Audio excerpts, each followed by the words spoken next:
এখানে বলা হয়েছে বাবার বয়স মেয়ের 4 গুণ। যদি 5 বছর পরে তার বয়স মেয়ের বয়সে 3 গুণ হয়, তবে আরও 5 বছর পরে তিনি মেয়ের বয়সে কত গুণ হবে? তাহলে এখানে মনে করি মেয়ের বয়স x, তাহলে বাবার বয়স হবে 4x।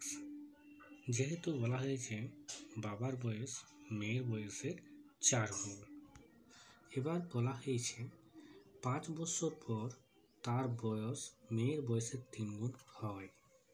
তাহলে প্রশ্ন অনুসারে তাহলে 4x + 5 divided by x + 5 is equal to 3x by x। এই সমীকরণটি সমাধান করলে x এর মান আমরা 10 পাব। এবার আরও 5 বছর পরে তিনি তার মেয়ের বয়সে কত গুণ হবে? তাহলে আরও 5 বছর পরে বাবা ও মেয়ের বয়স হলো, বাবার হলো 50 এবং মেয়ের হলো 20।